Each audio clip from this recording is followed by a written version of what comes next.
Le transfert de richesses, une tragédie volontaire par les Africains. Depuis des millénaires, l'Afrique, berceau de l'humanité, terre des premières civilisations, est embourbée dans un cycle tragique de pertes et de retard. Nous accusons sans cesse l'esclavage, la colonisation, les interventions étrangères pour justifier notre situation actuelle, mais est-ce vraiment là toute l'histoire?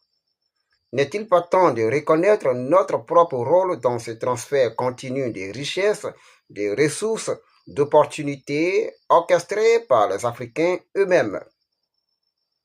Le transfert de richesses est un fléau silencieux, non pas imposé, mais accepté, parfois même encouragé par ignorance ou avidité.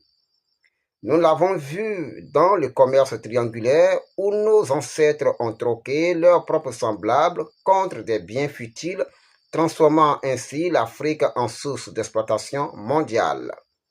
Nous l'avons vu lorsque les richesses de nos sols, notre or, nos minéraux étaient offerts à l'étranger sans en comprendre la vraie valeur. Et aujourd'hui, à l'ère de la révolution numérique, où la technologie financière offre une chance inédite de libération économique, l'histoire se répète encore. Le Bitcoin, une opportunité sans précédent, a été précipitamment vendu par beaucoup d'Africains incapables de voir au-delà du gain immédiat. La monnaie YEM, Your Everyday Money, votre argent de tous les jours, l'argent du quotidien mondial. Première monnaie fiduciaire numérique, cette révolution numérique à but d'éradiquer la pauvreté dans les pays des détenteurs a été négligée et est toujours négligée, bradée à des prix dérisoires par certains Africains. Le projet P-Network, avec sa monnaie inclusive et de partage des richesses, le PI, destiné à réinventer l'économie numérique, a subi et continue de subir le même sort.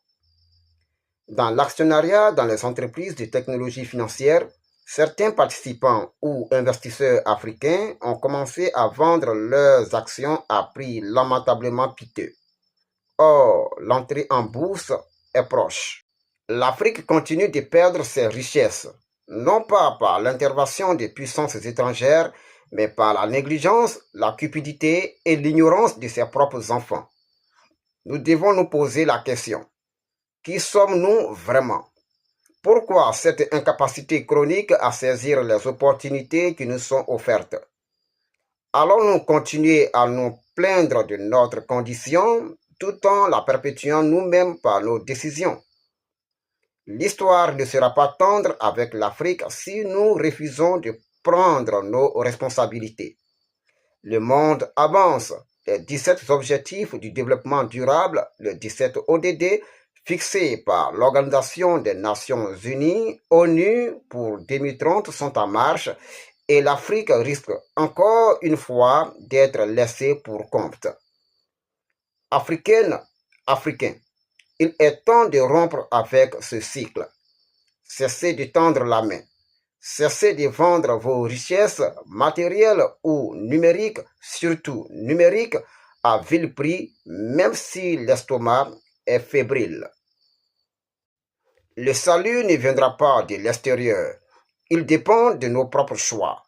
En 2025, c'est l'aube de gloire de beaucoup de projets numériques dans le domaine des finances. Quel sort pour ceux qui ont fait le transfert de leurs richesses? Leader One News, web entrepreneur depuis la Côte d'Ivoire.